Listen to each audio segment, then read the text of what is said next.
Hello, everybody. Welcome to the TOME Episode 8 commentary. The Gemini Tournament begins. My name is Chris Niosi. I am the creator, animator, writer, everything ever of TOME, and I'm the voice of Kirbopher.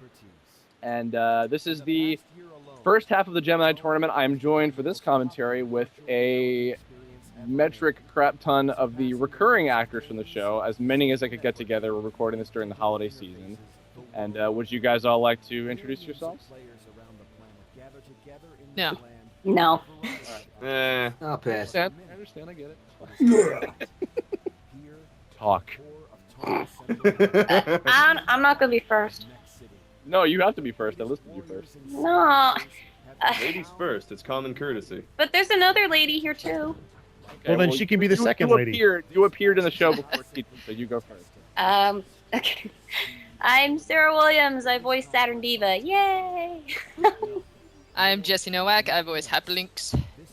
I'm Jackie Florian, and I voice the prettier announcer.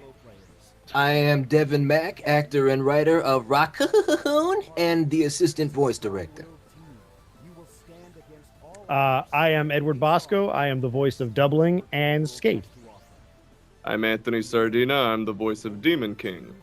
Ah, yes, the best for last. My name is Chris Guerrero, and I voice the Pokemon Deroxys from Pokemon. But in all seriousness, I voice you. So as you can tell, I'm surrounded by a bunch of chuckleheads in this episode, so we're all going to be killing each other by the end of this half hour. Perfect. Can I ask what this inspiration for the black dude with dreadlocks and trench coat was? Well, I mean, Blade? somebody else could probably answer that question. Mac?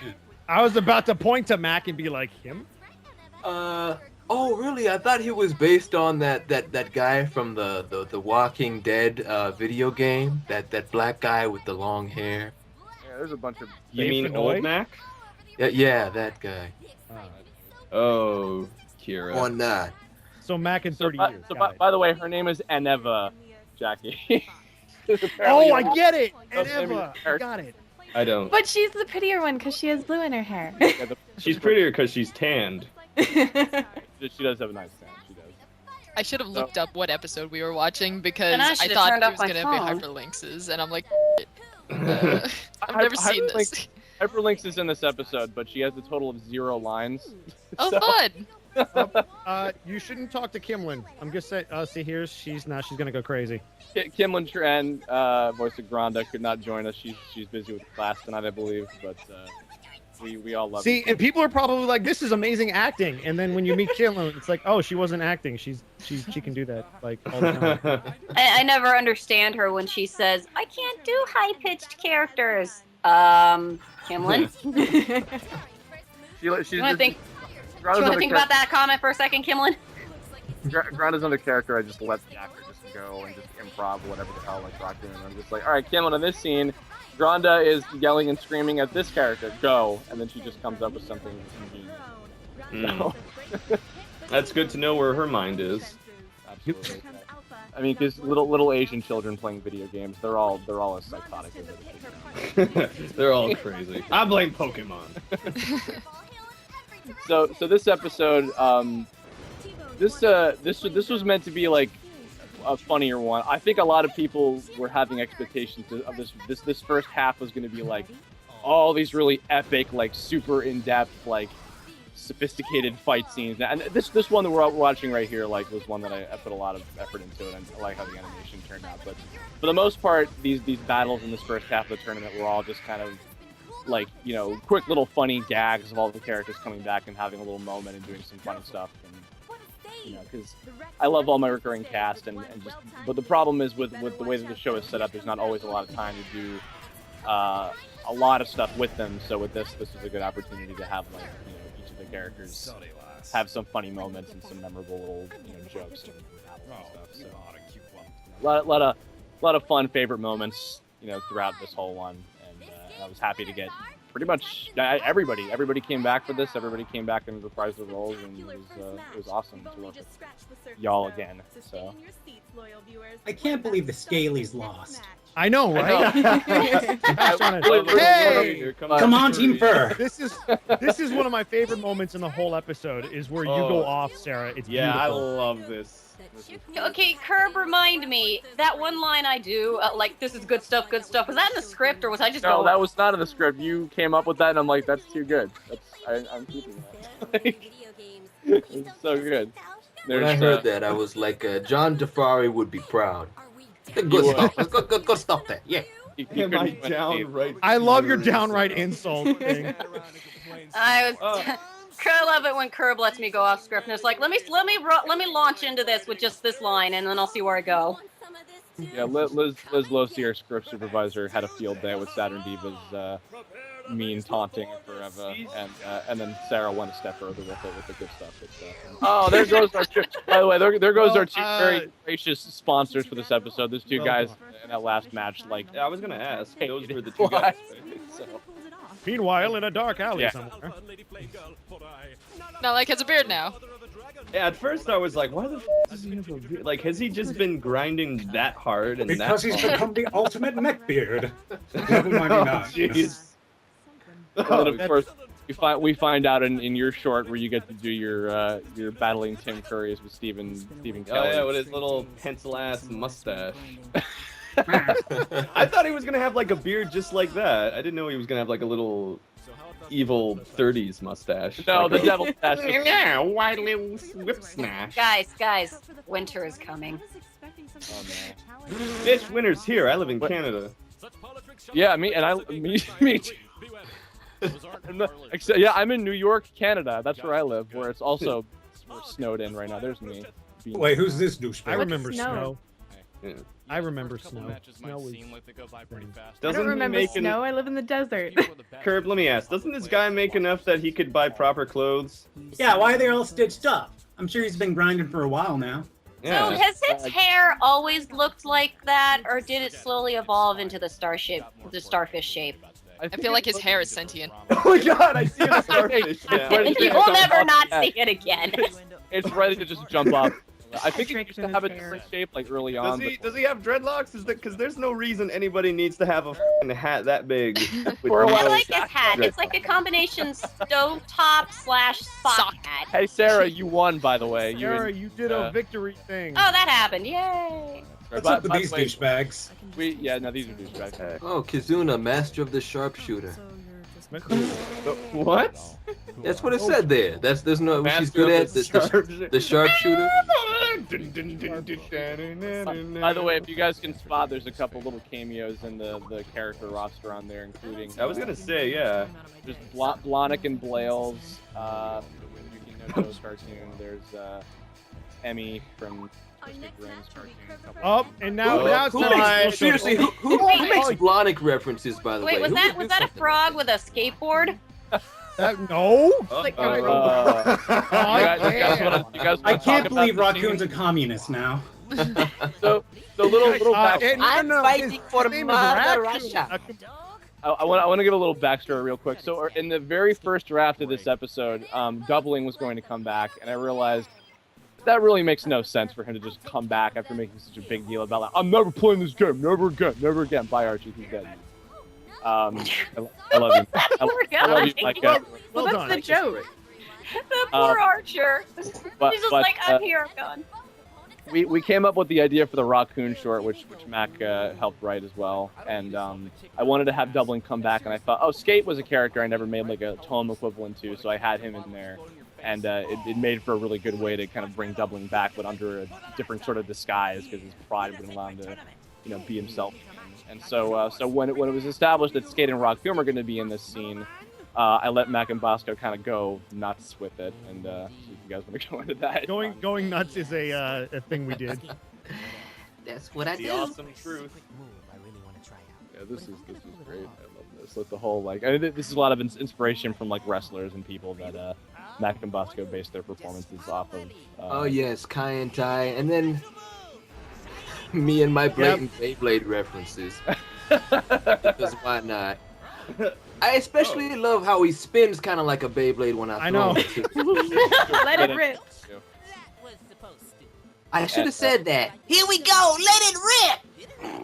Yeah, well, I had Skeight say let her rip because I like in Beyblade to like ripping apart.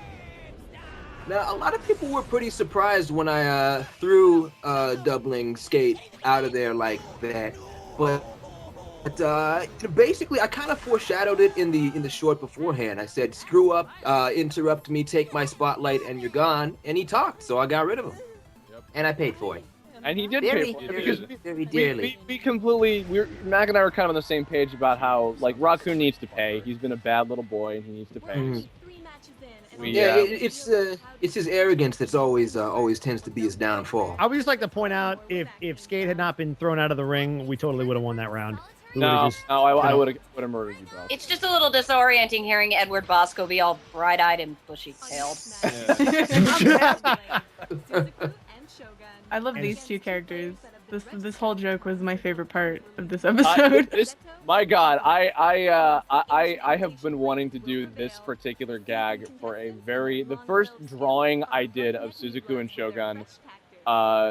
One of the first drawings I did of them was them hugging each other when they were about to be like royally just destroyed by this Zeto's breaker beam. And, so right from the get-go, you knew you were going for the yaoi fandom.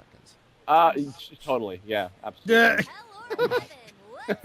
All the kids love the yaois nowadays. By the way, everybody, I asked Kira to reverse the heaven or hell thing on purpose because everybody was jumping down my throat about that. That was on purpose. So chill out. Oh my God. Oh, okay.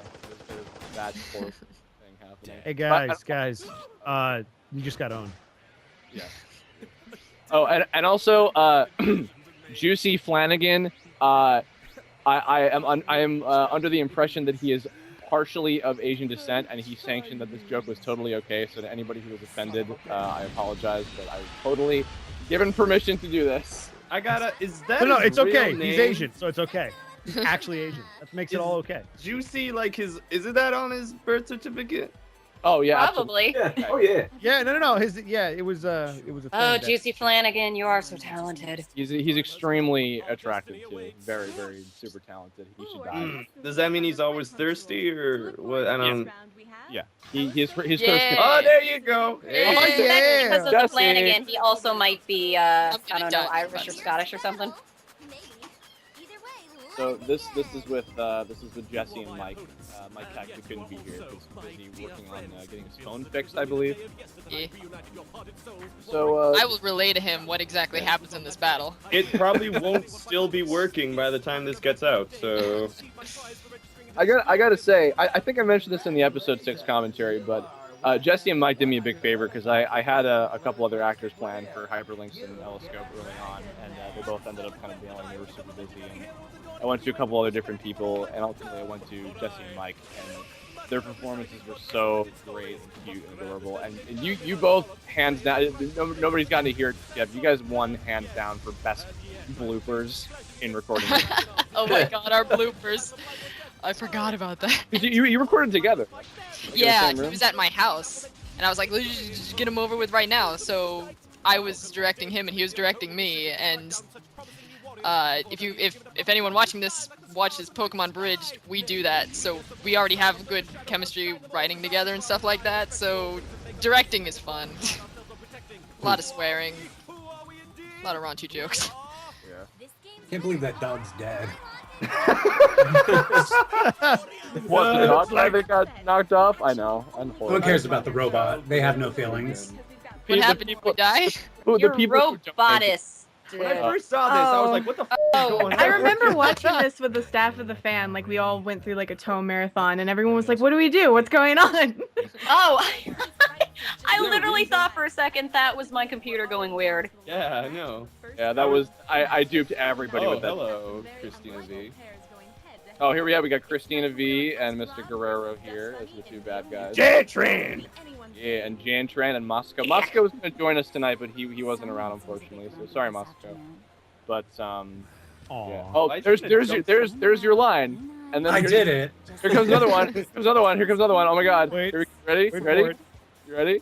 Yeah, I thought so. Yeah, Fabulous. I did it!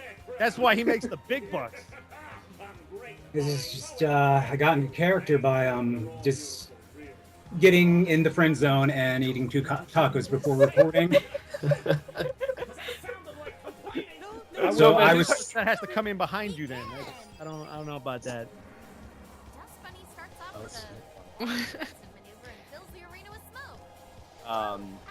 Yeah, Chris. So when we recorded, we did episode 7 before this, obviously, and Yeah. you were another case of doing me a big favor. Another actor fell out, and you came in and filled Neomutant for me very handsomely.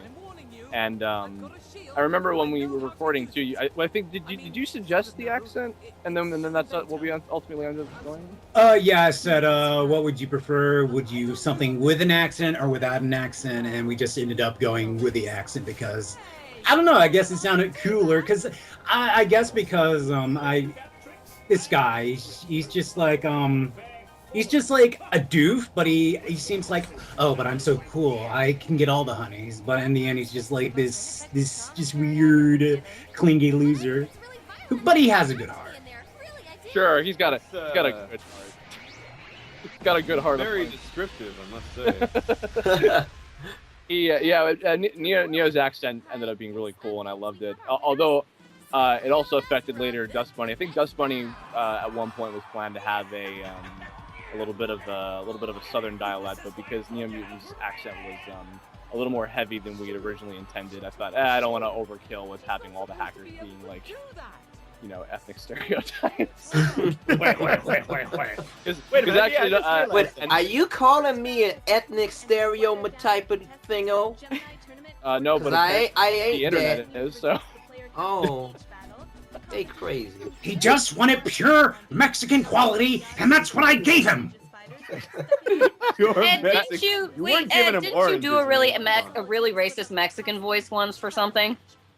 Me? Yeah, I've done. You were still living with me at the time when you auditioned for that. It was for newer. I booked it. It was, yeah. Oh wait, guys, no, this is my favorite part.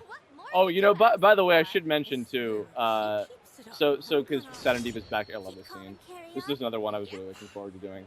So Sarah just mentioned that she was living with Bosco. Mac and I went to visit California in like very end of 2011. We were still working on episode 2, and we did the little hacker short with Rockoon and Doubling screwing around and whatnot. And episode 3 had been written, but I did not have somebody picked out to voice Saturndiva yet. And I met Sarah because I was staying at her house. She was away for Thanksgiving.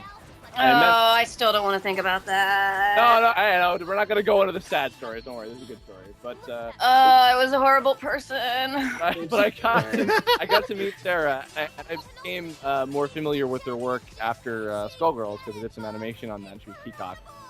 And upon meeting her, I was like, oh, this is Saturndiva. This is literally her. You're it. So that's my favorite line. And it was totally worth it. I love that she just. Hey, Sarah, that was a textbook tackle. I mean, Brian Urlacher would be proud. That was beautiful. Yo, hey. That was textbook. It doesn't affect Kira's character whatsoever. Goldberg, Roman Reigns. We just need to get the rage out. Yeah. Mustn't hate fundamental tackle. You went for the legs. Mustn't hate so overtly. Just must hide our hate a little bit. Is one of the announcers dead now? No, she'll be back. Okay. Yeah, she's Meanwhile, perfectly fine. Kirbopher looks concerned. I remember seeing a lot of comments about that. Like, she sacrificed herself and Kira's fine. No, she's all right. She got a job to do. I mean, you know. I do want to give some shout outs to them to Kira, who played Forever, who's hilarious and totally did everything I needed her to do. To Micah Solosad, who had his one amazing line as Archie, who died a horrible death.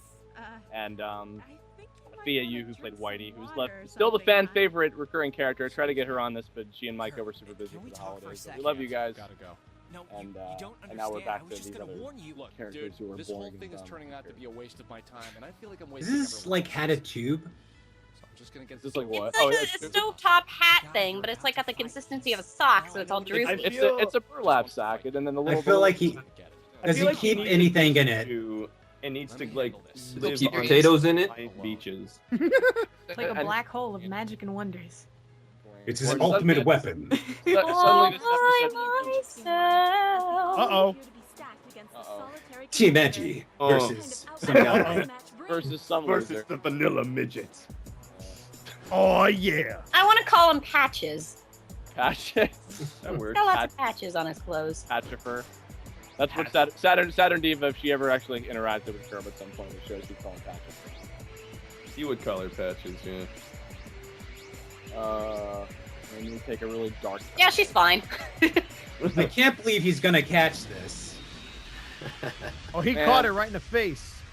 Right in the face. And he's dead. If you cry every time. My boyfriend. And I wasn't around to see it. That's the worst part of all. Yeah, well, I killed you, so deal with that. It was a bad time for me. Yeah. Oh, and now Anneva's even. The money's buried in the. Ugh. What? No. So we're already kind of nearing the end here, but you guys have any other quick little things you wanted to share about working on the show? Any thoughts? The best part of this episode is going to be coming out soon. So. Oh, that's right. Very Yeah. soon. Oh yeah. The greatest cameo. But other than your self-indulgence, anybody else have any other thoughts?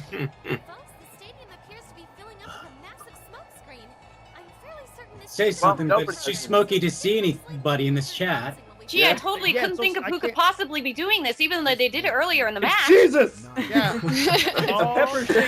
It's the Rapture, yeah. Another shout out to Kyle Aber, who voiced Jesus. I mean Webmaster in this episode. He's gotta be the Web God. His hands are ginormous. If I turned his head, does Pepper come out the bottom? Who knew that Kyle Aber was the god of internet gaming? Hey, wait a minute. If that one British guy wants his shield back, why doesn't he talk to the webmaster? Aren't you supposed to report that stuff? That could work. What if he logged off, then logged back in? Sarah, have you watched the show? Have you watched the show? The show has absolutely no logic to it whatsoever. Literally just. Oh, well, that explains everything There's a then. basketball guy in the background. Oh, I don't know. Wait. Okay, there's a there's an Asian guy with T.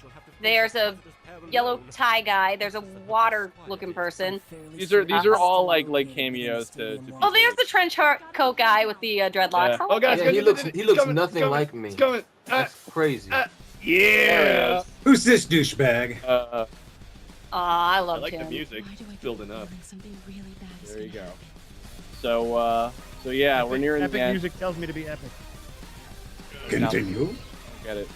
I'm out of Oh, shoot quarters, it. guys. No, yeah, quarters, man. Somebody put the quarters in. Come on, somebody, like, I got $1. Somebody deposit this real quick. Damn it! Done. Well, it looks like God, I love the music so much. game's over. Yeah, go down. Very good. Go get the stuff on tomeseries.bandcamp.com. Give us all your money. It's good stuff. It's only $2. So as we're nearing the end, and but I want to say thank you, all of you guys who were here that did this, and everybody who couldn't make it. If you're listening to this later, you're all fantastic and Well, thank you for having us. great performances. Oh, voice credit. Oh hey, voice credit, and you didn't even have to say anything. I did In nothing. the game box. Yeah. And there are the stars of the show, clearly. There we go. Oh, totally. I just see them come in. Yeah, there he is, and there they are, and there he is. Wait, Hey, it me, God. who? Who are you? Oh, and I don't even also know who you special are. thanks to Edwin, who did the little guy during the joke that I fooled everybody with, and all the attendees of Comic-Con and AlmaCon and Anime Next. Oh yeah, our panel. That's right. Thank you guys. And our two gracious donators who both were destroyed horribly. They were good. Well, that's it. That's it for us, folks. So thanks for listening. Bye-bye. Go check out. Later. Bar Yay. the soundtrack. It's cool. Go Bulls! No. Shut up, Ed.